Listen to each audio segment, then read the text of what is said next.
Ako po si Miss Winnie at ito ang ating kwento. Karahasan ang kadalasang dahilan kung bakit nagiging bayolente ang isang tao. Mula sa maayos na buhay, lumipat kasi ito sa pagiging malas at masaklap. Kaya naman nakakaisip na lamang ng paraan ng isang tao, masama man ito, para lang mailayo ang kanyang sarili sa kapahamakan.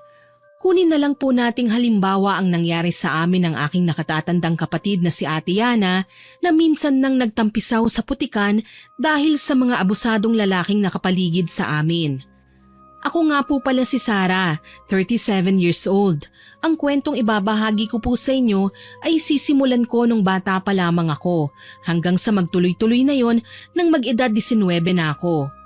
Hiwalay na ang aking nanay at tatay, hindi sila nagkasundo noon dahil sa hirap ng buhay. Sugarol kasi ang aking ama kaya madalas wala nang naiiwan sa amin para sa konsumo. Ito ang dahilan kung bakit napilitan ng aming ina na umalis at lumuwas ng Maynila kasama kami. Akala namin magiging maayos na ang buhay namin sa syudad kasama siya. Pero iisang buwan pa lang kami, may ipinakilala na siyang lalaki sa amin. Siya si Tito Damian. Mukha namang mabait si Tito Damian, Miss Winnie. Kakaiba nga lang kung tumingin. Malagkit at parang may ibig sabihin. Ito ang dahilan kung bakit hindi ako mapakali sa tuwing nasa paligid siya. Mukhang seryoso na talaga si nanay na palitan ng ama natin, Sarah. Dito na kasi si Tito Damian nakatira sa bahay natin eh. Saan kaya nakilala ni nanay ang lalaking yan? Masama ang kutob ko sa kanya, ate. Parang hindi siya mapagkakatiwalaan. Hindi po kaya aswang ang taong yan? Kanina pa kasi tingin ang tingin sa atin eh. Mamaya kinakabisado na niya pala kung paano ang pagkakapwesto ng mga laman loob natin. Huwag kang mag-alala, hindi naman ako papayag na saktan niya tayo eh. Tsaka ikaw, huwag kang magpakampante kapag kayong dalawa lang ang naiwan dito sa bahay ah. Alam mo naman na marami ng masasamang loob sa panahon ngayon. Tatandaan ko po ate, huwag kang mag-alala. Kapag may napansin din akong kakaiba sa kanya, sasabihin ko rin kaagad sa'yo. Sa pagkakataong ito, 13 anyos lang ako, Miss Winnie. Bata at inosente. Natatandaan ko pa nga noon, nakikipaglaro pa ako sa anak ng aming kapitbahay eh. Marami rin akong napapansin na ginagawa ni Tito Damian na sa totoo lang hindi ko talaga nakasanayan. Mahilig siyang manood ng mga X-rated movies. Minsan sa kalagitnaan ng pagtulog ay naalimpungatan ako, Miss Winnie. Napansin kong maliwanag sa bandang sala kahit hindi naman nakaon ang ilaw. Sinubukan kong sumilip. Nagulat ako nang makita sa sala si Tito.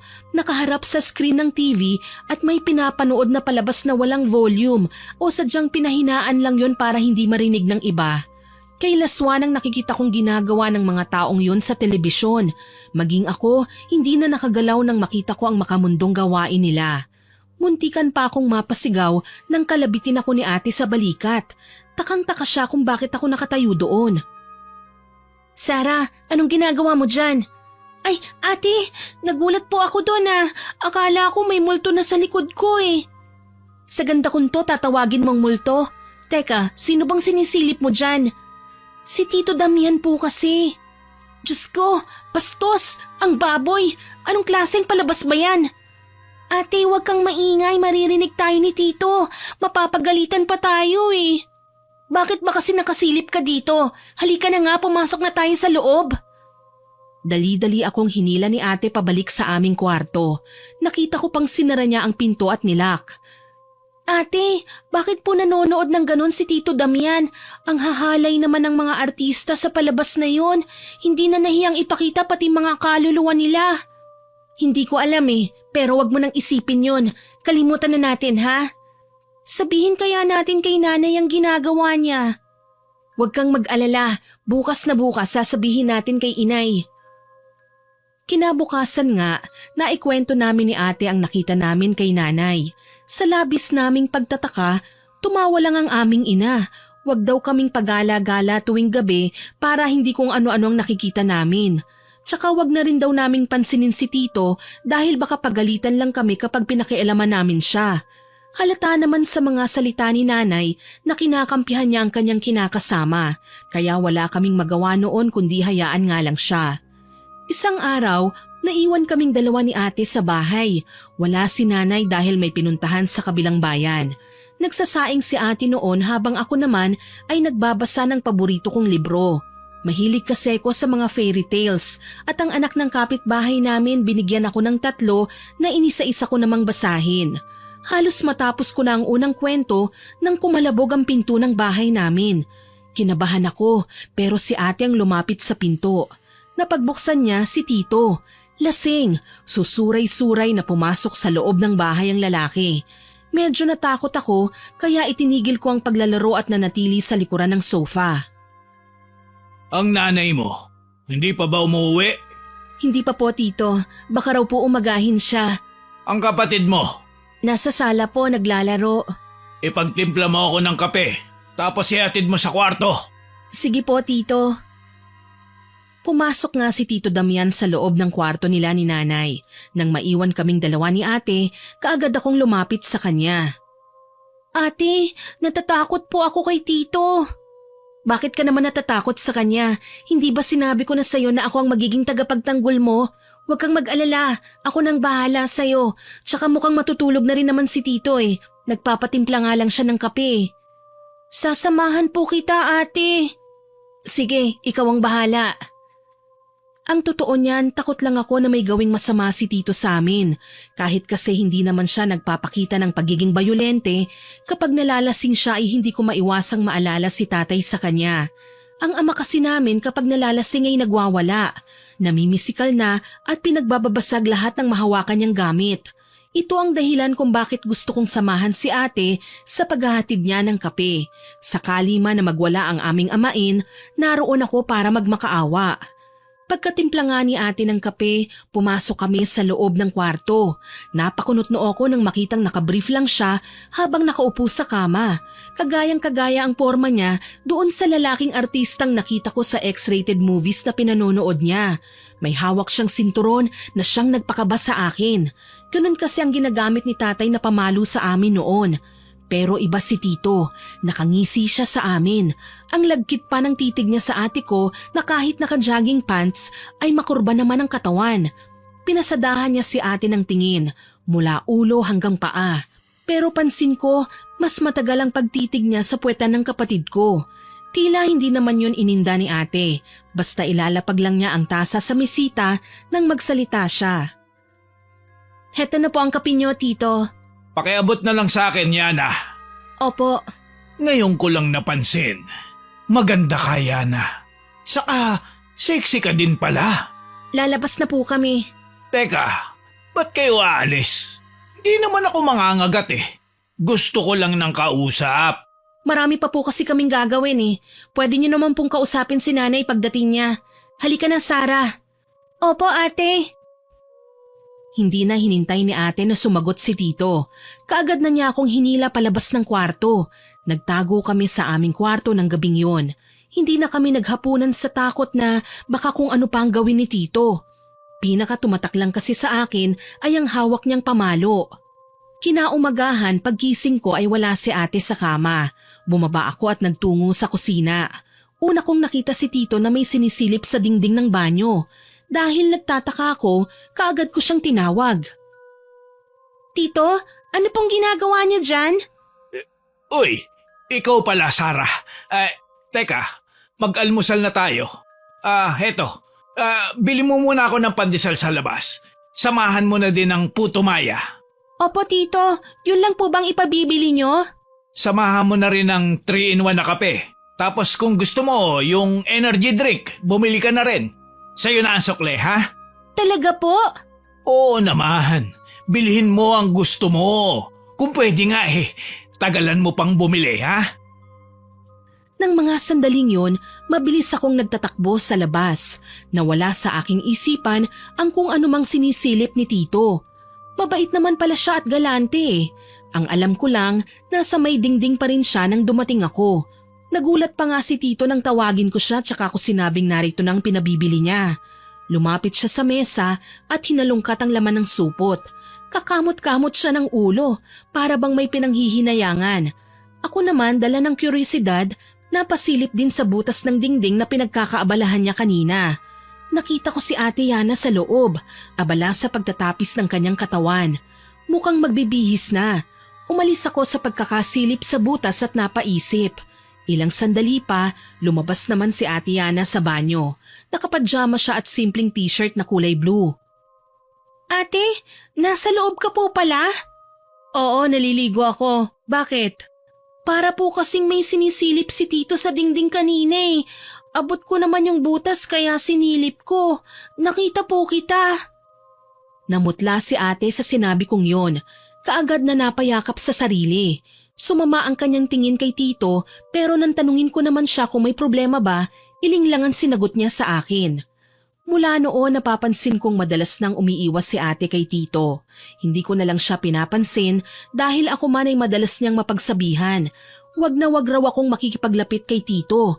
Kaso lang ang hirap niyang iwasan lalo na kapag nagiging mapagbigay si Tito sa mga paborito namin. Sa aking paglaki, nasubaybayan ko na rin ang kabaitan ng aking amain.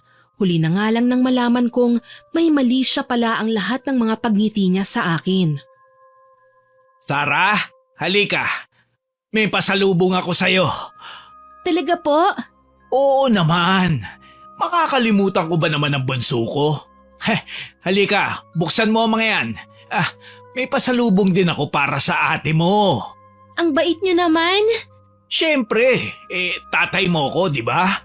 Opo, mula ngayon ako na ang magiging anak niyo. Iyan ang gusto ko sa'yo. Masunurin at mabait kang bata. Halika, kandong ka dito kay Tito. Dito na lang po ako, Tito. Sus, halika na. Mas gusto kong katabi ang anak ko Wala akong nagawa ng sapilitan niya akong hinila at literal na pinaupo sa kanyang kandungan. Bigla akong naasiwa. Hindi ganito sa amin si tatay Gayunpaman, dahil nga hindi pa naman ako lubusang dalaga noon, binaliwala ko ang ginagawa niya. Naramdaman ko pa ang pagdantay ng kamay niya sa hita ko. Hindi lang yun basta hinawakan ako para hindi mahulog dahil naramdaman kong hinihimas na niya ako. Mula sa hita, umakyat yun sa tiyan. Sa bata kong isipan, nakaramdam ako ng kakaiba. Tila may paru-parong naglipa na sa loob ng aking tiyan. Hihilig na sana ako sa dibdib ni Tito nang may mapansin akong matigas na maumbok sa pagitan ng kanyang mga hita. Naupuan ko yun kaya ramdam na ramdam ko. Sa puntong yun ay natigilan ako. Napaisip ako kung ano bang nararamdaman ko sa puwet ko. Para kasi yung may buhay, gumagalaw at gustong kumawala. Sa tagpong yun kami naabutan ni ate. Sarah! Ate, nariyan ka na po pala. Halika dito, dali! Teka lang, ba't mainit kagad ang ulo mo? Nagkwekwentuhan lang kami ng kapatid mo. Huwag mong inuuto ang kapatid ko. Alam ko ang ginagawa mo. Nagulat ako nang hablutin ako ni ate mula sa pagkakandong sa lalaki. Mahigpit niya akong niyakap. Niwala akong nagawa ng ilayo niya ako at dalhin sa aming kwarto. Sa mga sandaling yon umiiyak si ate. Ate, ano po bang nangyayari sa'yo? Hindi ka dapat lumalapit sa lalaking yan, Sarah. Mapanganib siya. Hindi natin alam kung anong tumatakbo sa isip niya. Sorry po ate, binigyan niya po kasi ako ng pasalubong Ikaw nga rin meron din po. Hindi ako kailanman tatanggap ng kahit na anong regalo mula sa kanya. Kaya lalayuan natin siya. Aalis na tayo rito. Biglaan naman po yata ate. Saan tayo pupunta? Wala naman tayong ibang kakilala dito sa Maynila Nanginginig ang mga kamay ni ate. Tatayo tapos uupo ulit. Tila hindi malaman ang gagawin. Ilang sandali pa, humarap siya sa akin. Kakausapin natin si nanay. Sasabihin ko sa kanya na bubukod na tayo ng tirahan. Papayag naman po kaya si nanay? Hindi ko alam, pero susubukan ko siyang kausapin. Alam mo, hindi pa rin ako mapakali kapag naiisip ko yung sinabi mo sa akin na naninilip siya habang naliligo ako. Pakiramdam ko na bastos ako ng mga sandaling yon. Ate, baka naman po iba lang ang tinitignan ni Tito at nagkamali lang ako. Kita mo naman po mabait naman siya. Palagi naman niya tayong inaabutan ng pera. Tapos kapag naiiwan siya dito kasama natin, lalo na kapag umalis si nanay, wala naman siyang ginagawang masama. Natutulog lang siya sa kwarto nila. Sana nga mali ang hinala ko, Sarah. Alam mo naman na nadala na tayo kay tatay at sa mainitin niyang ulo. Ayokong maabuso na naman tayo. Mabuti na lang na kumbinsi ko si ate na wag nang umalis.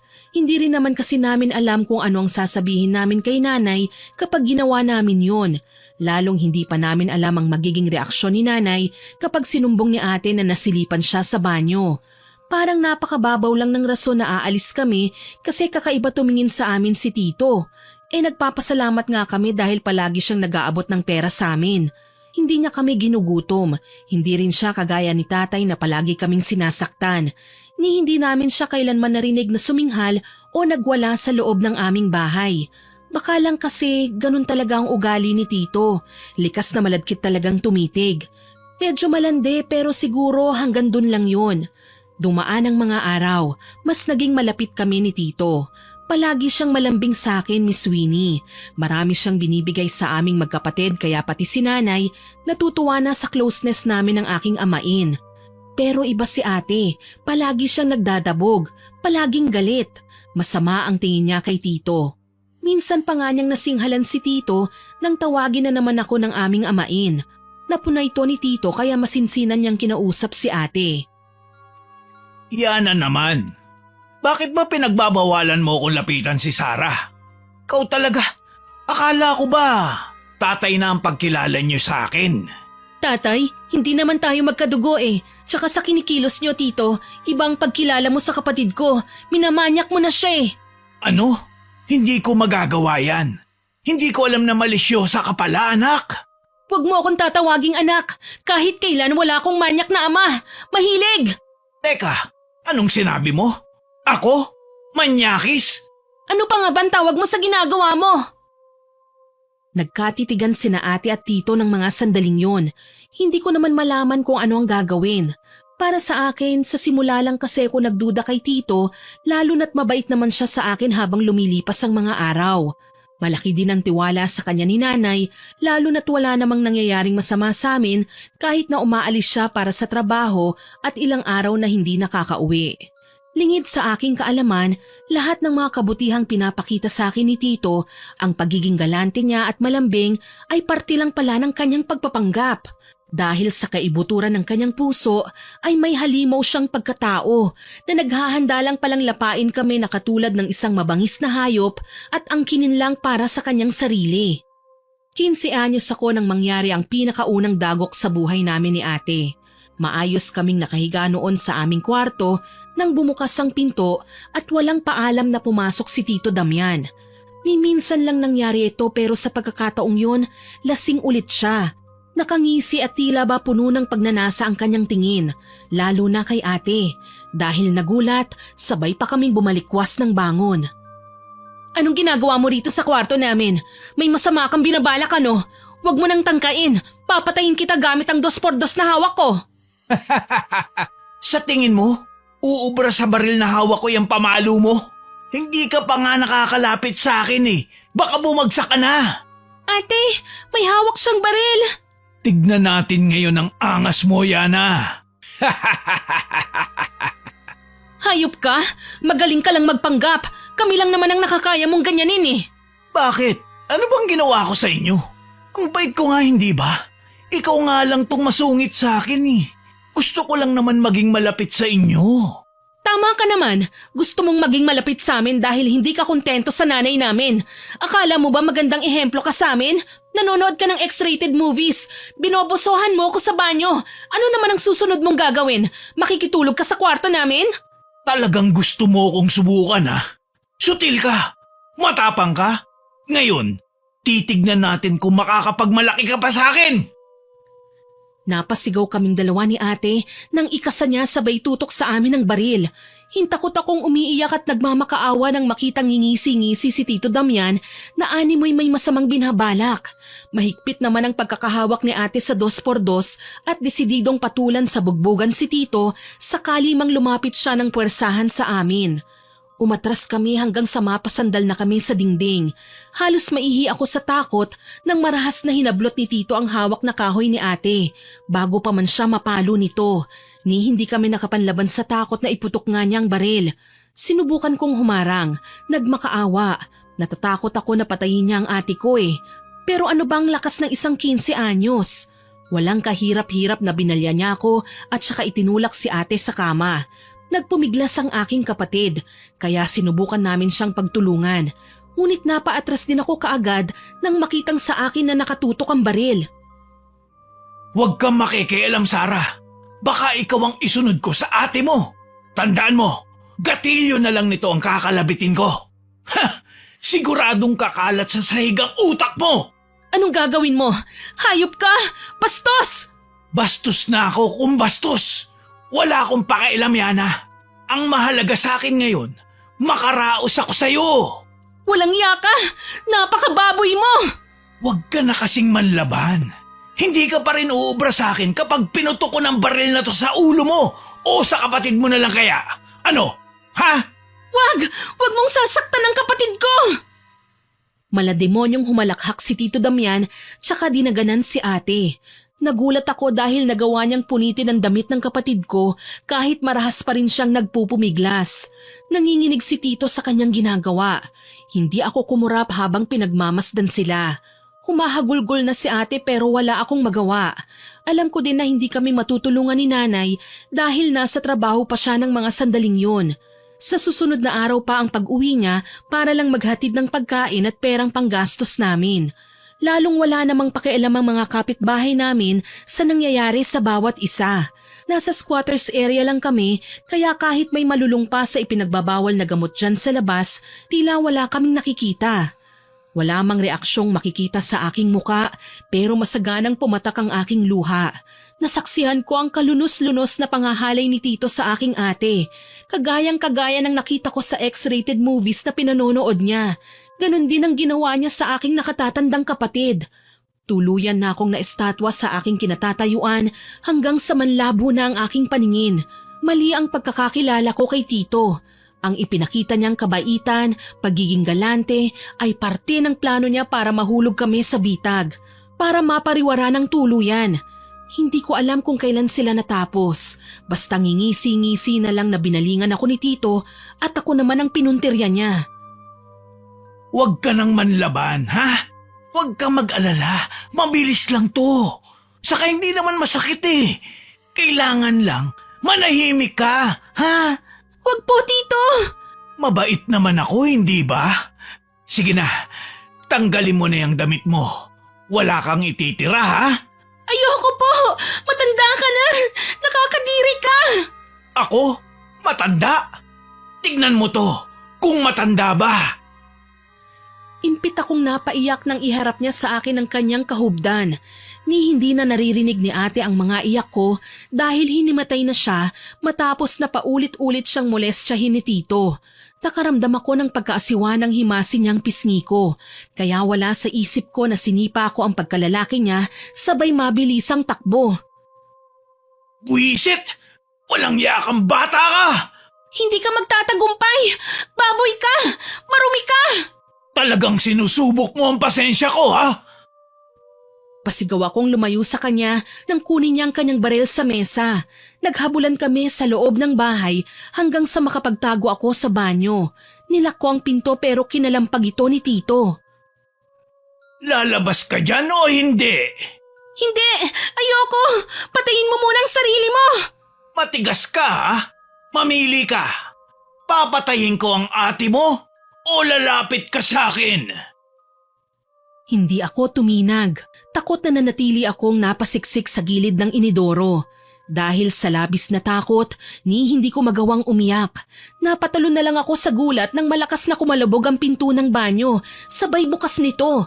Napatili na lang ako nang hilahin niya ang buhok ko at muling dinala sa kwarto. Dito nangyari ang matinding pagwasak ng buhay ko. Binaboy ako ni Tito. Hinalay niya ako. Hindi ko mabilang kung ilang beses pero habang nangyayari yon, pinangarap ko na ring mamatay na lamang nang matapos nito. Lupaypay ako sa pagod at sama ng loob nang matapos si Tito.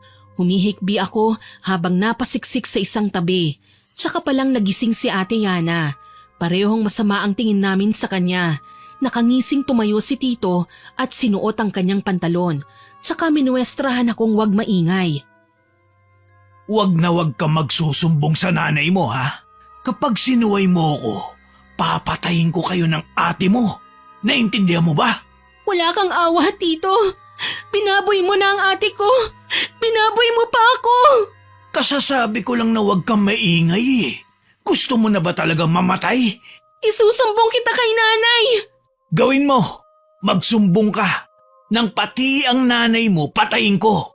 Kahit sa pulis, huwag ka magtatangka magsumbong. Hindi mo magugustuhan ang gagawin ko. Isa pa, ano ba sa tingin mo mangyayari kapag nalaman ng mga tao ang ginawa natin? Magiging masama ang tingin nila sa'yo. Tutuksuin ka nila. Iiwasan. Pandidirihan ka nila. Idinamay mo pa ang kapatid ko sa kahayupan mo. Wala siyang kasalanan sa'yo. Pwes, wag na wag kayong magkakamaling ibukay ang bunganga nyo kung ayaw nyong sumabog ang mga ulo nyo. Sa susunod, wag nyo nang ilalak ang pinto ha. Sisirain ko pa rin to kapag kailangan ko ulit kayo. Pagkasabi nun ay tinalikuran na kami ni Tito Damian. Wala akong nagawa kundi ang humagulgol habang yakap ang aking sarili. Gusto kong magwala habang napapabaling ang tingin ko sa kinauupuan ko. May bahid ng dugo doon, tanda ng winasak nga ng hayop kong amain ang pagkababae ko. Bumangon naman si ate at nagmamadaling niyakap ako. Pareho kaming luhaan, pareho kaming pinuksa ng halimaw ng walang pusong kinakasama ng nanay namin. Ate, kinahasaan niya ako. Pinaboy niya ako, ate. Napakahayop niya. Hindi niya ako sinanto. Sinira at tinungisan niya ang pagkababae ko. Shh! Tama na, Sarah. Huwag ka nang umiyak. Patawarin mo ang ate, ha? Hindi kita naprotektahan. Wala kang kasalanan, ate. Ang hayop na Damian na yon ang may kagagawa nitong lahat. Hindi ko siya mapapatawad. Ikalma mo ang sarili mo, Sarah. Kailangan nating magpakatatag kung gusto nating makaganti sa kababuyan niya. Tahan na. Balang araw, pagbabayaran niya ang ginawa niya, ate. Lintik lang ang walang ganti. Simula noon, salot na ang tingin namin sa kanya. Kapag nakikita namin siyang pagala-gala sa paligid, kaagad na kaming umiiwas. Gusto namin siyang labanan, pero naduduwag kami. Napakarami kasing pwedeng mangyari eh. Marami rin kaming kinatatakutan bukod kay Damian. Tuloy ayoko nang maglagi sa bahay namin. Madalas akong nakatambay sa labas. Mas lalong sumama ang loob namin kay nanay nang minsang mabanggit namin ang ginawa ni Tito Damian. Kami pa ang inaway niya. Huwag daw kaming gagawa ng kwentong wala namang katotohanan. Mas lalong nagpuyos ang kalooban ko sa galit nang maulit pa ang kahayupang ginawa niya kay ate. O kung minsan naman sa akin, palagi niyang ipinananakot sa amin ang baril niya kaya walang-wala kaming magawa. Sa tuwing nagsusumbong naman kami sa mga pulis, hindi naman kami pinaniniwalaan. Wala raw bad record si Tito Damian sa aming barangay at baka kami pa raw ang makulong sa mga kasinungalingan namin. Galit lang daw kami sa amain namin. Sinubukan na rin naming planuhin ang pagpunta sa mga sangay ng gobyernong tumutulong sa mga kagaya naming inabuso, pero nalaman namin na oras pala na ireklamo namin si Tito doon, pati si nanay ay makukulong. Hindi naman namin kayang mangyari yun. Bakit ganon? Lahat na lang ng gusto nating gawin para makaahon sa kahayupan ni Damian. Laging may hadlang. Narinig naman natin ang sinabi ng kapitbahay, ate, hindi ba? Kapag sinumbong natin si Tito, pati si nanay ay ikukulong nila. Ayoko namang mangyari yun. Kawawa naman si nanay na walang ibang ginagawa kundi ang maghanap buhay para sa atin. Tapos ito pa ang mangyayari. Huwag kang mag-alala, Sarah. Darating ang araw, mabubunyag din ang masamang ginagawa ng hayop nating amain. Ako mismo ang magdarasal na sana makarma na siya para hindi na tayo magdusa pa. Kasama mo po ako sa hangaring yan, ate. Kaya gagawin natin ang lahat. Makaganti lang sa hayop na yan. Isang araw, nag-iskandalo si nanay nang mahuli niya sa akto si Tito Damian na nakaibabaw kay ate. Akala ko dapat na kaming matuwa dahil nabunyag na ang kahayupan ni Tito sa amin. Akala ko dininig na ng Panginoon ang aming mga panalangin. Pero mali ako. Si Ate Yana ang sinaktan ni nanay. Sinabunutan, ipinahiya, tinawag na malandi, makate at kung ano-ano pang masasamang salita. Iginiit ko na hindi kagustuhan ni ate ang nangyayari. Pero napipilitan lang kaming wag manlaban dahil tinatakot niya kami na papatayin kaming tatlo ni nanay. Nanlumo ako nang mas kinampihan pa niya ang hayop naming amain. Nagkagulo kami at nagkasakitan. Nakakuha ng kutsilyo si ate at walang habas na sinaksak sa tiyan si Tito. Naospital ang aming amain pero kami pa rin ang sinisi ni nanay. Hindi raw kami mapagtutuunan ng pansin ni tito kung hindi namin siya nilandi. Pinalayas pa niya kami. Nagmana raw kami kay tatay na isang demonyo. Yun ang sabi niya. Nasaktan at nainsulto kami. Mga masasakit ang sinabing yun ng aming ina na nagtulak sa amin para iwanan siya. Siguro naman mabubuhay tayo nang hindi umaasa kay Nanay Sara. Malalaki na tayo. Kaya na nating layuan ang impyernong bahay na ito. Tiniis ko ang hirap at kababuyan ng amain natin dahil naghahanap ako ng tiyempo na maisama natin si Nanay sa ating pag-alis. Pero siya pa pala ang magiging dahilan kung bakit kailangan nating magkawatak-watak. Huwag mo akong iiwan dito, ate. Ayokong manatili rito. Talaga namang hindi kita iiwan, Sara. Tayo na lang ang magkakampi sa mundo. Kaya huwag kang mag-alala. Simula ngayon, ako nang bahala sa'yo. Wala na tayong maaasahan pa kundi ang isa't isa. Ako din po, ate. Wala na akong ibang susundin kundi ikaw lang. Hindi ko hahayaang magkahiwalay pa tayo. Wala na tayong kinabukasan, Sara. Wala nang patutunguhan ang buhay ko. Pero para sa'yo, nakahanda akong magsakripisyo. Nakahanda akong ibuwis ang buhay ko. Ate, hindi mo po kailangang ibuwis ang buhay mo. Magtutulungan tayo. Tayong dalawa na lang ang magkakampi. Basta, tatandaan mo tong sasabihin ko ha. Wag na wag mong ibibigay ang pagkababae mo sa mga baboy na lalaki. Ilaan mo ito sa tunay mong mahal. Yung nakahanda kang irespeto at mamahalin ka ng walang hinihinging kapalit. Kahit na may nangyari pa sa'yong masama. Dahil sa kanyang sinabi, napayakap ako kay ate. Alam ko na simula sa araw na ito, magiging maayos din sa amin ang lahat. Sa kabila ng mga nangyari sa kanya, pinili pa rin niyang lumaban para sa akin. Nagawa din naming umalis sa bahay at hindi na kami nagpaalam pa kay nanay. Tuluyan na kaming nawalan ng respeto sa kanya matapos niyang ipamukha sa amin na mas kinakampihan niya ang hayop naming amain. Simula noon nagbago ang buhay namin. Walang nanay, walang amain. Tanging kaming dalawa lang ni ate. Kaso lang hindi na talaga naging maayos ang pananaw niya noon sa mga bagay-bagay. Ginamit niya ang masaklap na karanasan para magkapera. Namasukan siyang GRO sa isang club sa Ermita. Hindi ko siya magawang husgahan, Miss Winnie. Dahil sa nangyari, hindi nakapagtapos ng pag-aaral si ate. Mas pinili na lang niyang buhayin ako habang nagtatrabaho siya sa bar. Huwag kang mag-alala, Sara. Gagawin ko ang lahat makapagtapos ka lang. Kaya mag-aaral kang mabuti, ha? Pangako po, ate. Gagawin ko po ang lahat. Makatulong lang ako sa'yo habang nag-aaral ako. Tayo na lang ang magkakampi. Kaya sana ingatan mo ang sarili mo habang abala ako sa aking trabaho, ha? Opo naman, ate. Ako pa ba? Huwag kang mag-alala pagkatapos ng mga nangyari sa atin. Nadala na ako. Hindi na ako basta-basta magtitiwala sa mga taong hindi natin kaano-ano. O kahit sa mga taong nakipagkilala man sa atin at nagpakita ng kabutihan pero may motibo pala. Muli, nagyakapan kami ni ate. Wala na kaming ibang aasahan kaya kailangan namin tatagan ang aming mga sarili. Tutal kami rin naman ang makikinabang nito balang araw. Nagsumikap ako sa pag-aaral.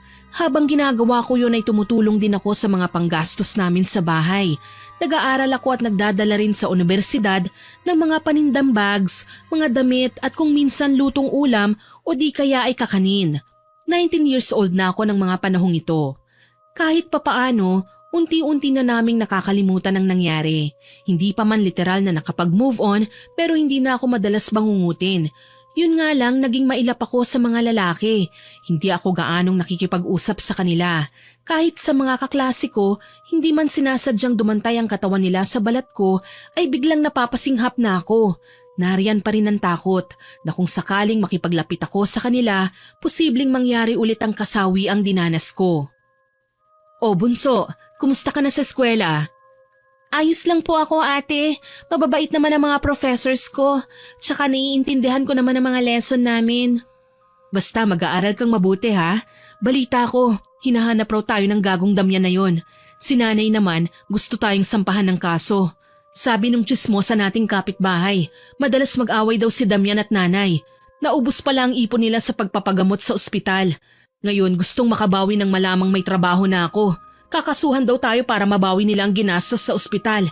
Ilang taon na ang lumipas. Grabe pala yung bilib ni nanay dyan sa kinakasama niya, no? Kahit pinuwersa pa tayo at inabuso, tayo pa ang masama. Mas pinahalagahan pa niya ang halimaw na lalaking yun. Hayaan mo na, Makakabawi din naman tayo sa kanila eh. Ako mismo ang magpapakulong sa hayop na Damian na yon. Hindi ako nakapagsalita kagad sa sinabi ni ate. Oo nga at matagal na naming pinangarap na makaganti kay Damian dahil hindi naman siya karespe-respeto. Pero maingay na kaso ang panggagahasa sa aming lipunan. Kapag nagsampa kami ng kaso, mabibilad kami sa kahihiyan. Kapag nasa harapan na ng husgado, obligado kaming ikwento ang detalyadong ginawa sa amin ng hayop na lalaking yon. Iniisip ko pa lang, hindi ko na maatim na makita ang sarili kong nasa witness stand at ibinabahagi ang napakababoy na karanasan ko. Nahihiya ako at parang napaka-traumatic nito para sa akin at baka ito rin ang maging dahilan para tumigil ako sa pag-aaral. Napansin ni ate ang pananahimik ko. Sara, ayos ka lang ba? Ayos lang po ako ate, pero hindi ko po alam kung may sapat ba akong lakas para harapin si Damian eh. Natatakot ako at nahihiya. Ayokong malaman ng mga kaklase ko na hinalay ako ate. Paano kapag hinusgahan nila ako? Pinandirihan? Layuan? Ayokong maging apelyido ko ang eskandalong kinasangkutan natin. Baka magpakamatay na lang ako. Sa sinambit kong yon, napaiyak si ate. Humingi siya ng paumanhin. Nakalimutan niyang kahit sanay na siyang ibilad ang sarili sa kahihiyan, matawag na pokpok dahil sa uri ng trabaho niya, narito pa rin ako na kailangan niyang ingatan. Masakit po kasi sa party ko, Miss Winnie. Aminin man natin o hindi, masyado nang mapanghusga ang lipunan natin. Kahit sino pa ang inapi, siya pa ang pinagtutulungan. Para bang wala tayong karapatang ipagtanggol ang ating sarili. Kaya minsan, mas maigi pang manahimik na lamang. Hindi na nga itinuloy ni ate ang pagsampa ng kaso. Alam kong ginawa niya yon dahil sa akin. Kahit papaano, ligtas pa ang sikreto namin. Hanggang sa isang araw, natunto ni Damian ang tinitirhan naming bahay. Galit niya kaming sinugod at nagsama pa siya ng ilang kalalakihan. Sinira niyang pinto kaya siya nakapasok. Mga anak! Miss na kayo ni tatay! Hayop ka, Damian! Nakuha mo pa talaga magpakita rito? Nagsama ka pa ng mga daga. Ganyan ka na ba kaduwag? Babae lang kami pero hindi mo kaya? Cool ka lang, Yana. Ang mga lalaking kasama ko, gusto kang tikman ng libre. Balita ko, pokpok ka na raw. Kaya wala ka ng karapatang magmalinis. Mas marumi ka pa sa putik! Gago ka! Ikaw ang naglagay sa akin sa putikan! Ikaw ang hayop! Umalis na kayo kung ayaw niyong tumawag ako ng pulis! Ate, ano pong gagawin natin? Natatakot ako. Baka patayin na niya tayo. Shh! Huwag kang matakot. Hindi niya tayo masasaktan. Kailangan nating tumakas ha. Lilibangin ko lang sila. Tapos ikaw, mauna ka nang tumalon sa bintana. Sa likod bahay ka dumaan. Hindi nila maiisip na makakababa ka ron. Pero ate, paano ka? Huwag mo akong alalahanin. Basta palagi mong tatandaan. Mahal na mahal kita. Lumayo ka kay Damian. Hindi na ako nakaangal nang isukbit na ni ate ang bag na naglalaman ng perang naipon niya sa pagtatrabaho sa club. Aniya, dalhin ko raw yon para kung sakali man may panggastos ako. Umiiyak na lumabas ako sa aming bintana at patakbong lumayo sa bahay. Hindi ko na alam kung anong nangyayari sa loob, pero naririnig ko ang sigaw ni ate. Nang mga sandaling yon, halos masiraan ako ng bait dahil hindi ko alam kung saan ako pupunta. Sa ilalim ng bilog na buwan, naglakad ako ng naglakad. Wala akong pakialam kung mapagod man ako o kung mapalayo man ako sa bahay namin. Ang mahalaga, masunod ko ang bili ni ate. Lalayo ako kay Damian. Hindi ko tuloy napansin na nakarating na ako sa dalampasigan. Doon ako nanatili hanggang sa may natanaw akong batuhan. Sa tingin ko walang makakapansin sa akin kapag doon ako nagtago. Hindi pa man ako nakakapwesto, natalisod ako at nabagok ang ulo ko sa matigas na bagay. Hindi ko na namalayan ang mga nangyari nang magdilim ang aking paningin. Hanggang sa magising na lamang akong masakit ang aking ulo. Sa puko ito nang bumiling at mapagtantong nasa kubo ko. Taranta kagad akong bumangon. Diyos ko, nasan ako? O wag ka munang bumangon. Makakasama sa'yo ang biglang paggalaw. Sino ka? Anong ginawa mo sa akin? Teka, hindi ako masamang tao. Nag-aabang ako ng sariwang isda mula sa paparating na bangka mula sa laot nang makita kitang walang malay sa batuhan. Duguan ang ulo mo kaya naisip kong baka nadulas ka. Tinulungan lang kita kaya kita dinala dito. Ginabot ko yung sugat sa ulo mo. Ano bang nangyari sa'yo? Ako? Ang ate Yana ko. Nasaan siya? Ate? Pasensya na miss pero mag-isa ka lang nang matagpuan kita eh. Diyos ko, baka napahamak na ang ate ko. Ate! Umiyak ako ng umiyak hanggang sa mapagod. Sa labis na takot ko sa mga nangyari kagabi, ngayon ko lang nagawang ihinga ang bigat ng aking nararamdaman. Gusto kong hanapin si ate, iligtas mula sa kamay ng walang yang si Damian, pero ayaw akong paalisin ng lalaking nagpakilala bilang si Edwin. Aniya, mas makakasama sa akin kung gagalaw kagad ako nang hindi pa tuluyang magaling. Muli niya akong tinanong kung ano bang nangyari sa akin, pero hindi ko magawang sabihin sa kanyang totoo. Wala akong tiwala kay Edwin. Natatakot din ako na baka dumating ang araw, abusuhin din niya ang kabutihan ko. Sawang-sawa na akong magtiwala. Pasensya na kung kailangan muna kitang pigilan sa balak mong pag-alis.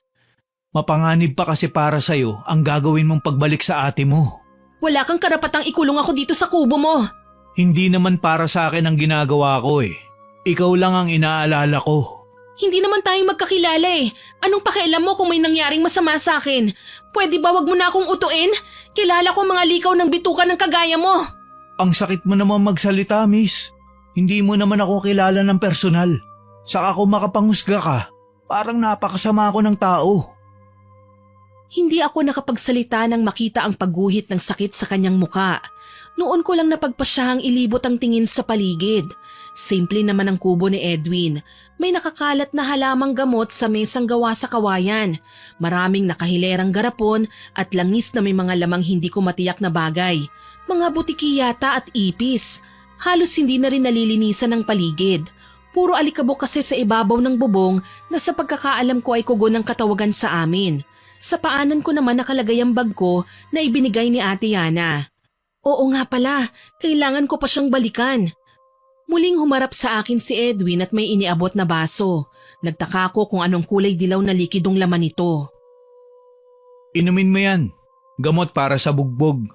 Kailangan ko kasing makasigurong wala nang pasa ang ulo mo gawa ng pagkakabagok mo sa bato para maiwasan din ang blood clot. Bakit ko naman iinumin yan? Hindi pa ako naloloka. Aalis na ako.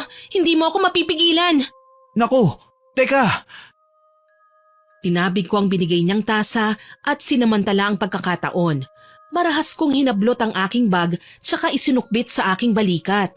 Mabilis akong nakalabas ng kanyang kubo at nagtatakbo. Napagtanto kong nasa gitna pala kami ng kagubatan kaya ganun na lang ang takot ko na pwede pala akong gawa ng masama ng lalaking yun kahit anong oras niya gustuhin. Ito ay sa kadahilan ng malayo kami sa maraming tao. Mabuti na lang hindi ako naligaw at nakabalik ulit sa dalampasigan. Natatandaan ko na kung saan ako dumaan at hindi nagdalawang isip na nagtungo sa kalsada sabay para ng masasakyan. Napasigaw pa ako nang mahablot ulit ako ni Edwin. Hinihingal siya at nagawa kong habulin kaya naman sinipa ako ang pagkalalaki niya sabay sakay sa saktong kahihintulang na jeep. Diyan ka na! At wag mo na akong susundan! Teka lang, Sarah. Baka mapahama ka. Hindi kita kilala kaya layuan mo na ako! Napakamot na lang ng kanyang ulo si Edwin nang matanaw ko siya sa malayo. Alam kong hindi na niya ako masusundan. Mas mahalaga sa akin ngayon ang kalagayan ni ate. Kaso lang napaiyak ako nang wala akong madatnan sa bahay maliban sa tahimik na kapaligiran. Nakaramdam ako ng panganib pero hindi ko yun ininda. Mas pinili kong hanapin ang kapatid ko. Ate Yana? Ate, nasan ka? Nandito na ako, ate. Ate, halika na, umalis na tayo. Sarah? Damian? Oh, bakit parang gulat na gulat ka, anak? Hindi ka ba natutuwa na narito ko para sa'yo? Nasaan ang ate ko? Anong ginawa mo sa kanya? Hindi mo ba alam? Pinagtulungan namin siya kagabi. Hayun, nag-bleeding. Ang pakialamera mo namang nanay, nakialam pa. Kaya pareho silang naghihingalo ngayon sa ospital matapos ko siyang barilin. Ngayon, ikaw na ang isusunod ko. Isang malaking pagkakamali ang ginawa mong pagbalik dito. Napasigaw ako nang daluhungin ako ni Damian. Nanlisik ang mga mata niya sa sobrang galit. Ang kanyang pagkalalaki na pilit niyang dinidikit sa akin ay puno ng pagnanasa. Nagsisigaw ako at nanlaban. Pinagsisipa siya at sinubukan pang kalmutin, pero tila siya sinapian. Napakalakas ni Damian at mukhang sa pagkakataong ito, magagawa na naman niya ako ng masama. Hayop ka! Bitiwan mo ako! Bakit pa? Pagkakataon ko na para maka-score ulit sa'yo! Kahit mamatay pa ako, hindi ko hahayaang abusuhin mo pa ako! Hayop ka! Baboy! Hanggang ngal-ngal ka na lang! Nagulat ako nang may kung sinong humampas ng matigas na bagay sa ulo ni Damian. Nahilo ang lalaki, natumba pero may malay pa naman. Sinipa ko siya na ikinawala ng kanyang malay tao at sinumantala ang pagkakataon na makabangon. Hindi ako nakapagsalita nang tumambad sa akin ang mukha ni Edwin. Pasensya na kung sinundan kita. Masyado lang talaga ako nag-alala sa'yo. Nararamdaman ko kasi na may kailangan ka pang gawin sa buhay mo, kaya hindi ka pa pwedeng mamatay. Ano? Isa kang manghuhula? Pwede mong sabihin, pero halika na, bago pa siya magising. Sa tingin mo ba dapat akong magtiwala sa'yo? Bakit ba kasi lahat ng kabutihang pinapakita ko sa'yo, binibigyan mo ng kahulugan? Kung may balak akong masama sa'yo, dapat noon pang una kang dumating sa buhay ko. Pero nakita mo naman, wala akong ginawa sa'yo. Ha, maniwala. Ganyan din ang ginawa sa akin ng amain kong hayop. Pero ang totoo, pinapapasok niya lang ako sa bitag na ginawa niya. Ano bang ginawa ng hayop na yan sa'yo at galit na galit ka sa amin? Dito na ako natahimik, Miss Winnie. Naitanong ko sa aking sarili kung dapat ko pa bang sabihin sa kanyang rason. Kahit kasi anong gawin ko, hindi ko magagawang magtiwala sa kanya. Pinangungunahan ako ng takot. Kaya naman mas pinili kong ilihis ang usapan sa ibang bagay.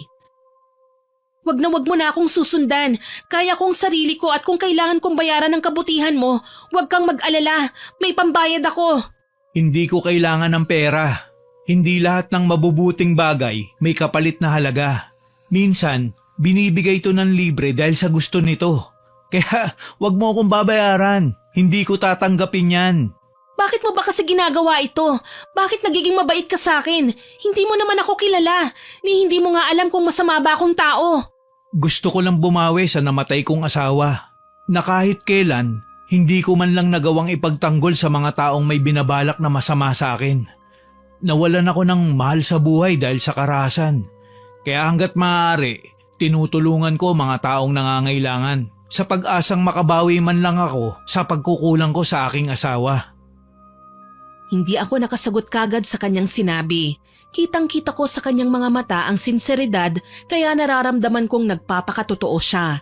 Tuloy unti-unting nabawasan ang galit ko sa kanya. Siguro tama ang lalaking ito. Hindi lahat ng tao nabubuhay sa kasamaan. May mga taong nagtatago din sa anino ng kabutihan. Wala akong nagawa nang sumama siya sa akin sa ospital para dalawin ng kapatid ko. Kasalukuyang nandun din pala si nanay. Nagulat ako nang malamang nagkaroon ng emergency sa kwartong kinaroroonan ni nanay. Kasalukuyan siyang nire-revive ng mga doktor kaya gayon na lang ang aking pag-iyak. Kahit hindi siya naging mabuting ina sa amin, siya pa rin ang aking ina. Hindi ako mabubuhay sa mundo kung hindi niya ako inalagaan at pinalabas sa sinapupunan niya. Hindi ko alam na matindi pala ang pinagdaanan mo sa lalaking yan. Kinilala ko siyang ama kahit hindi naman kami magkadugo. Nirespeto ko siya, pero pinagsamantalahan niya ang kainosentihan namin. 15 anyos lang ako nang halayin niya. Napakahayop naman pala niya. Wala siyang pinagkaiba sa mga lalaking gumahasa rin sa asawa ko. Hindi pa sila nakontento. Pinatay nila ang misis ko at itinapon sa bangketa. Kung ganun, pareho pala kaming biniktima ng mga hayop na lalaking ganun. Kailangan ko silang gantihan. Hindi ako papayag na basta na lang silang mabuhay at pagala-gala habang inabuso nila kaming mga kababaihan. Huwag kang mag-alala. Tutulungan kita. Sa pamamagitan mo man lang, makaganti rin ako sa nangyari sa asawa ko. Hindi man sila ang eksaktong taong gumawa nun, pero magsisilbi silang aral sa mga kagaya nila. Sa paanong paraan mo ko tutulungan? Ano, magiging kriminal ka rin kagaya nila?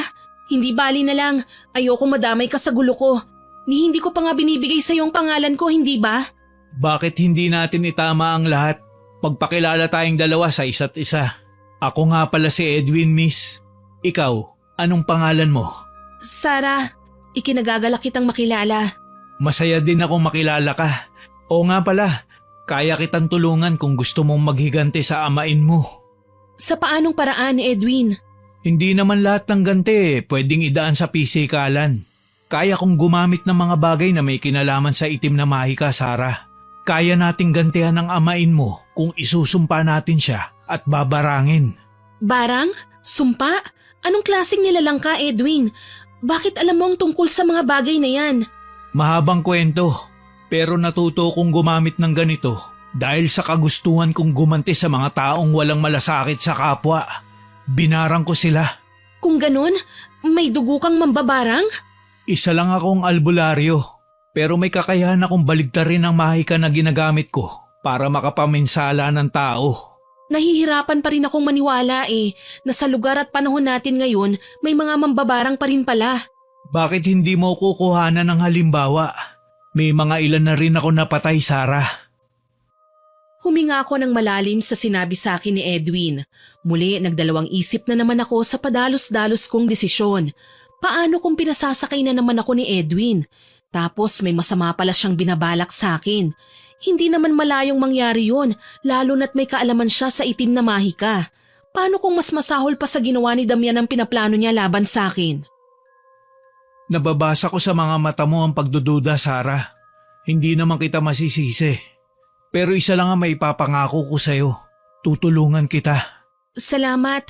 Sige, dadalawin ko lang ang ate ko sa kwarto Tinalikuran ko na si Edwin at pinuntahan ang aking ate sa kwartong kinaroroonan niya. Nasa kama si ate at nakahiga. Gising na pero nakatitig lang sa kisame. May swerong nakakabit sa kanyang pulso. Kaagad na pumatak ang luha niya nang mapansin akong papalapit sa kanya.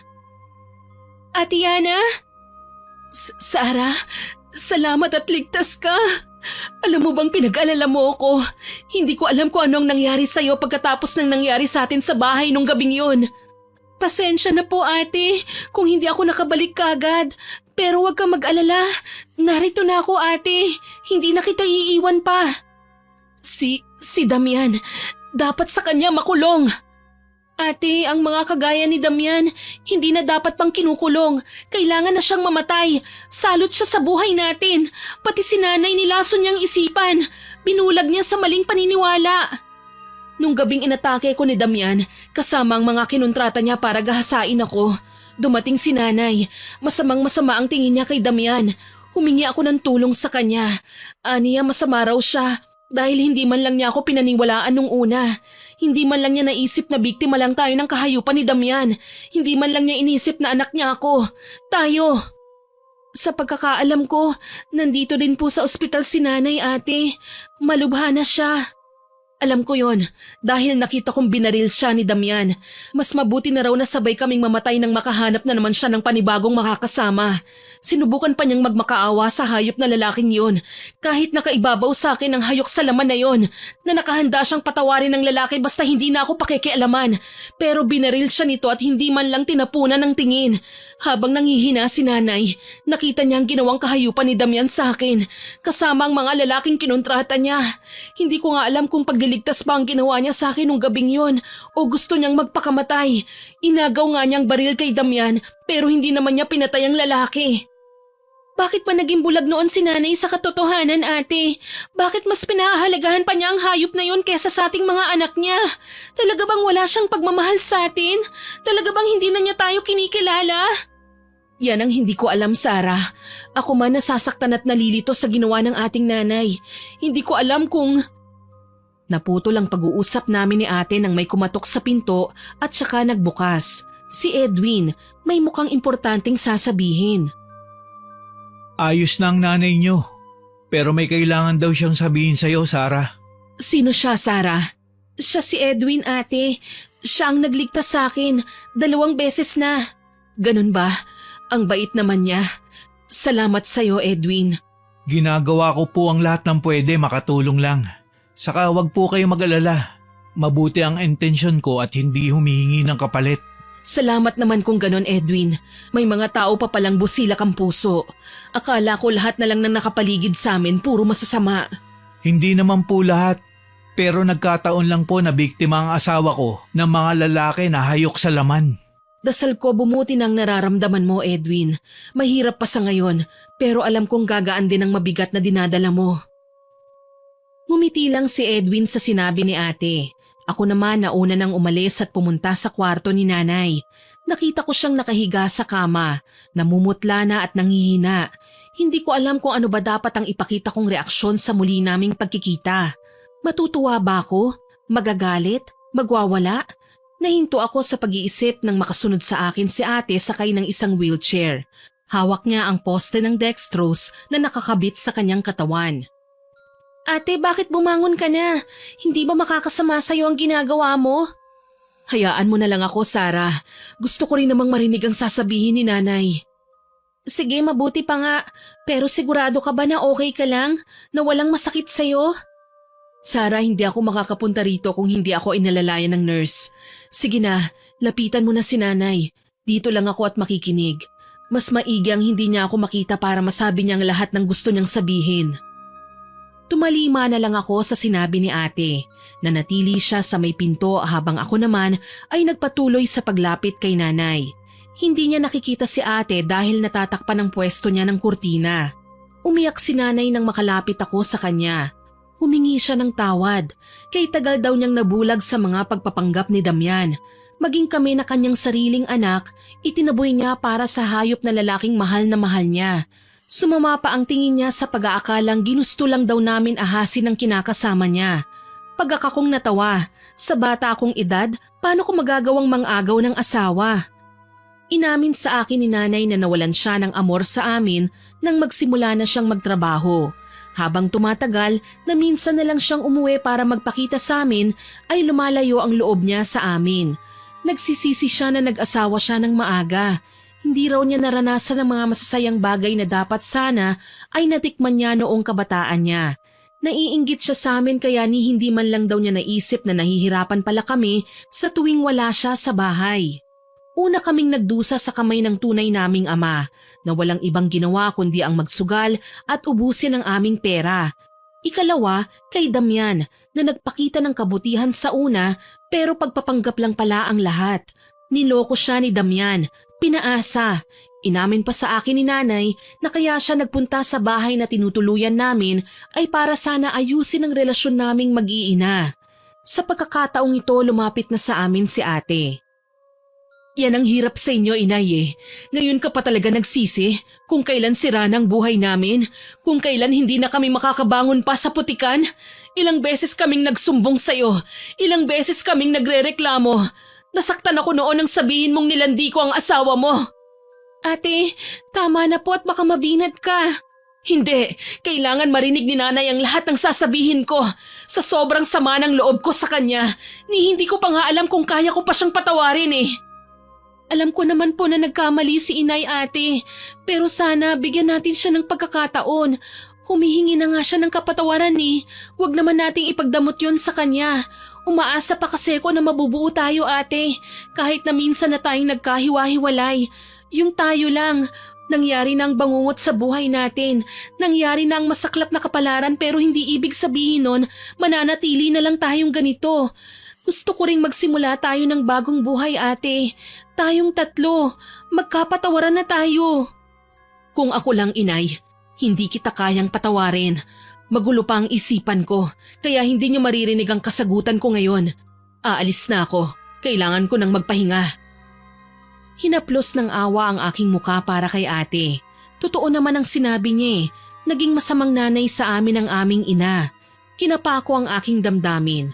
Masakit pa rin yun pero hindi naman ako ganon kasama para hindi pakinggan ang sinasabi ng nanay ko. Humingi naman siya ng paumanhin eh, kaya ipinaliwanag ko sa kanya na magpahinga na muna sa ngayon. Tutal naman magkakausap pa kami ulit oras na makalabas na silang dalawa sa ospital. Sa ngayon may mga bagay pa akong kailangan gawin para maisakatuparan ng paghihiganti. Nagpaalam ako kina ate at nanay na aalis na muna para magpunta sa bahay nila Edwin. Medyo kampante ng loob ko sa lalaki. Hindi na ako gaanong natatakot at naiilang sa kanya. Napatunayan ko na rin kasi na mabuti naman siyang tao. Yun nga lang, kailangan ko siyang kausapin tungkol sa binabalak naming paghihiganti sa taong nais kong pasakitan. Kung talagang may nalalaman ka tungkol sa pambabarang, tulungan mo ko, Edwin. Ang paraang ito lang ang kasagutan sa problema namin. Gusto kong gumanti sa hayop na damyan na yon. Hindi kita tatanggihan, Sarah. Gusto ko rin maipatikim sa damyan na yan ang lupit ng ganti ng mga api. Halika, ipapakita ko sa'yo kung paano. Ano ang mga yan? Ito ang mga librong kailangan nating gamitin sa paggawad ng sumpa. Nakasulat dito mga paraan at mga gamit na kailangan. Pero hindi ko maintindihan kung anong lengguwahe ang nariyan. Paano natin susundin ang mga instructions? Ako na ang gagawa doon. Ang kailangan mo lang, manatili sa isang tabi. Tumango ako at hinayaan si Edwin na isagawa ang orasyon. Nagsalita siya mula sa mahinang boses, papalakas ng papalakas. Naramdaman ko rin ang paglamig ng hangin sa paligid, ang pagyanig ng bahay, pero hindi ko naman masasabing lumilindol. Bahagya lang na parang gumalaw na animo may nilalang na nasa ilalim ng lupa ang nananahan at pilit na lumalabas. Sa isang iglap, may dumapong bubuyog sa pabalat ng itim na libro. Isa lang yun, pero animo'y may sariling isip nang magsalita si Edwin sa lingwaheng siya lang ang nakakarinig. Parang inuutusan niya ang nasabing insekto na gawin ang mga bagay na sinabi niya rito. Maya-maya pa, lumipad na ang bubuyog at nawala. Napangiti naman si Edwin. Wala ka nang dapat na alalahanin pa, Sarah. Kumikilos na ang bubuyog. Ano? Iyon na yun? Hindi lang yung basta bubuyog na normal, Sarah. Dala niya ang kamandag na karamdamang gusto kong ibigay sa amain mo. Maghintay lang tayo ng ilang oras. Hindi ba ako mapupunta sa impyerno, Edwin? Sarah, 2 tao lang ang meron sa mundo. Bakit mo na naising pumunta sa langit kung namatay ka lang ng walang kalaban-laban? Hindi tayo nabuhay para lang maging anino ng karahasan. Minsan, kahit alam nating masama, kailangan nating lumaban. Nang sa gayon, maisip ng mga taong gusto tayong apihin na walang taong nakakalamang sa mundo, kundi pantay-pantay lang. Nung una naisip kong gumanti sa pamamagitan ng pagpatay sa kanya. Pero lamang siya ng lakas, Edwin. Babae lang ako at walang kalaban-laban. Huwag kang mag-alala. Hindi kita pababayaan. Napakabuti mo, Edwin. Hindi mo ako personal na kilala. Pero heto at tinutulungan mo ako na makaganti sa taong gustong manlamang sa pagkatao ko. Wala yun. Huwag mo nang isipin yun. Ang mahalaga, mahanap natin ang kapayapaan. Ngiti lang ang iginanti sa akin ni Edwin. Naging maayos naman ang sitwasyon namin ng mga sumunod na araw. Ramdam ko pa rin ang pag-iwas ni ate kay nanay pero hindi naman niya sinasagot-sagot. Nagpapasalamat na rin ako dahil kahit papaano may pag-asa pang magkaayos ang dalawa. Makalipas ang ilang mga araw, nabalitaan naming sumuko sa mga pulis si Damian. Para siyang nawawala sa sarili. Ang sabi nga ng mga nakakita, baka raw lulong sa pinagbabawal na gamot. Panay kasi ang dada nito tungkol sa naghahabol na bubuyog. Ang sabi pa niya pumasok raw sa katawan niya. Dahil sa aking nalaman, hindi ko maiwasang mapatanong kay Edwin tungkol sa ginawa namin noong mga nakaraang araw. Yung bubuyog na yun ba ang inutusan mong gumambala kay Damian? Hindi lang siya basta gagambalain nun. Literal na magkakaroon siya ng sakit. Anong klaseng sakit? Sakit na hindi niya kayang ipagamot kahit saan man siya magtungo. Hindi gagaling si Damian hanggat hindi siya nagbabago. Mas lalala ang sitwasyon niya hanggang sa darating ang araw, maghingalo na lang siya. Sigurado ka? Oo naman. Ang sumpa na binigay ko sa kanya ay walang gamutan. Depende na lang yun kung magbabago na siya. At mapapagtanto niya ang pagkakamali niya kapag naging malala na ang kalagayan niya. Sa tingin mo ba makikita ko ang pagdurusa niya? Gusto kong makitang maging miserable siya, Edwin. Gusto ko siyang makitang magsisi at magmakaawa. Oo naman. Hindi ba't nasa kulungan siya ngayon? Halika, sasamahan kita sa kanya. Sumama nga ako kay Edwin nang magpunta kami sa presinto. Tumambad sa amin ang bugbog saradong si Damian. Bakas na sa kanyang muka ang pagkaputla. Gayunpaman, gusto kong manlumo. Hindi ko makita ang pagsisisi sa kanyang muka. Sa halip, ngumisi pa siya at pinagmasdan ako sa paraang nakakabastos na ng pagkatao. Aba! Tinalaw ako ng aking anak? Hindi mo ako anak! Hayop ka! Sa akala mo ba makakalabas ka pa dyan? Alam mo, Sarah, hindi ko pinagsisisihan ang mainit na gabi nating dalawa. Ako ang nakauna sa'yo. Ako din ang nakauna sa ate mo. Kita mo yun? Ako ang pinakaswerte sa lahat ng hayop sa mundo! Dapat ka nga mabulok dito. Baboy, sinira mo ang buhay ko. Ngayon buhay mo naman ang sisirain ko. Matapang ka na ngayon. Sinong pinagmamalaki mo? Ang lalaking to? Bakit? Natikman ka na rin ba niya? Hindi ako kagaya mo. Matanda na nga, hayok pa sa laman. Hindi niya ako pinagmamalaki. Pero ako magbibigay sa'yo ng karamdaman na hinding-hindi mo kailanman matatanggal sa katawan mo. Nakita kong napakuyom si Edwin ng kamao. Pero mas nagulat ako nang mamilipit sa sakit si Damian. Tila ba kinuyumos din siya ng malaking kamay kaya animo na piga ang katawan niya habang nakaupo sa tapat ng mesa namin. Anong ginawa mo sa akin? Bakit ako nagkakaganito? Baka sinisingil ka na ng karma. Sana pala ipinagdasal ko na ring lumoboy ang pagkalalaki mo nang hindi na makapaminsala ng iba. Alam ko may ginagawa kayo. Pagbabayaran niyo to. May kinalaman kayo sa bubuyog na pumasok sa katawan ko. Puisit! Tanggalin niyo to! Napaatras kami nang magwala si Damian. Mabuti na lang at mabilis na lumapit ang mga pulis at muli siyang pinusasan. Walang nagawa ang lalaki nang ibalik siya sa selda. Napaatras kami nang magwala si Damian. Mabuti na lang at mabilis na lumapit ang mga pulis at muli siyang pinusasan. Walang nagawa ang lalaki nang ibalik siya sa selda. Kami naman ni Edwin ay umalis na at nagtungo sa ospital. Ngayong araw ang labas ni ate sa pagamutan. Si nanay naman mahuhuli yata ng mga ilang araw.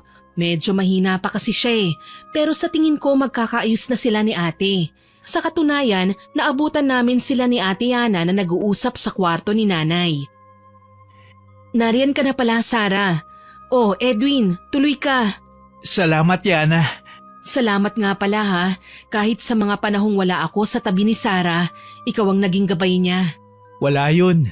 Kahit sino namang nasa lugar ko, tutulong kapag may nakikitang nangangailangan. Isa yan sa hindi ako sigurado. Alam naman nating lahat na kukonti lang ang mga taong may mabubuting puso. Oo nga pala, balita ako. Nakakulong na si Damian. Sana talaga mabulok na siya sa kulungan. Huwag kang mag-alala ate, hindi lang siya mabubulok dahil ngayon pa lang naaagnas na siya. Isang ngiti ang pinakawalan ko na siguradong ikinalito ni ate. Gayunpaman wala na akong ibang sinabi sa kanya. Nagpatuloy kami ni Edwin sa pagmomonitor kay Damian. Dito ko napansin na literal na lumobo ang kanyang pagkalalaki. Halos sumayad na ito sa lupa at pabirong tinutusok-tusok ng mga kapwa niya preso. Naabutan pa nga namin sila na pinagtutulungan siyang gahasain Huli sa akto na umiiyak at nagmamakaawa sa mga kasamahan niya na itigil na ang kahalayang ginagawa nila. Nang mga sandaling yon, wala akong naramdamang awa, Miss Winnie. Tama lang kay Damian ang ginawa ni Edwin Ngayon siya naman ang nakatikim ng pait at sakit ng panghahalay na ginawa niya sa amin noon. Buti lang yon sa kanya. Patas na kami ngayon. Alam ko sa pagkakataong ito, mabibilad na siya sa kahihiyan. Binalingan ko si Edwin na noon ay nasa tabi ko. Nginitian ko siya. Tama lang na nagtiwala ako sa lalaking ito. Tama lang na makaramdam din ako ng pagmamahal sa kanya. Maraming salamat, Edwin. Binigyan mo ng hustisya ang nangyari sa amin. Sigurado ako, sa mga sandaling ito, mapapagtantunan ni Damian ang kasamaan na ginawa niya noon. Siguradong matutuwa si ate sa ibabalita ko. Ikaw, matutuwa ka kaya sa sasabihin ko? Ano naman yon? Sarah, mahal kita. Nakahanda akong tanggapin ka at ang iyong nakaraan. Ano? Sigurado ka? Marumi na ako, Edwin. Hindi ako karapat-dapat sa pagmamahal mo. Oo, at may nararamdaman din ako para sa'yo. Pero ayokong maging dahilan para masira din ang magandang pananaw mo sa buhay. Oras na husgahan ako ng mga tao. Bakit iniisip mo pa ang sasabihin nila? Wala silang magagawa kung ikaw ang mahal ko, Sarah. Hanggang panghusga lang naman sila Pero tayo, bubuo tayo ng pamilya natin. At titiyakin din natin na hindi nila mararanasan ang naranasan natin. Edwin? Anong masasabi mo, mahal ko? Mahal kita at pumapayag ako sa gusto mo. Bubuo tayo ng pamilya. Kalilimutan natin ang lahat ng masasamang nangyari sa buhay natin. Salamat, Sarah. Hindi mo lang alam kung gaano mo ako pinasaya. Isang mahigpit na yakap ang iginawad ni Edwin sa akin. Alam ko magiging maayos na ang buhay ko simula sa araw na yon. Hindi na nga nakalaya pa si Damian at mas lalo pang nagdusa nang magkasakit siya sa kulungan. Naratay siya sa kama at naging miserable. Huling balita namin sa kanya, nagkabutas-butas raw ang kanyang katawan at pumutok ang kanyang pagkalalaki na naging dahilan ng kamatayan niya. Ang nakakahindik pa, may naglabasan raw na napakaraming bubuyog sa nabutas na parte ng kanyang katawan kaya hinala ng mga kapwa preso niya, binarang ang lalaki ng isa sa kanyang mga nakaaway. Mas nakakahindik ang mga nasaksihan ng mga pulis nang ililibing na nila si Damian dahil kahit kamamatay lang at napaimbalsa mo na ay nilalabasan pa rin ng napakaraming uod ang kanyang tenga at ilong na tila ba matagal nang naninirahan ng mga yun doon.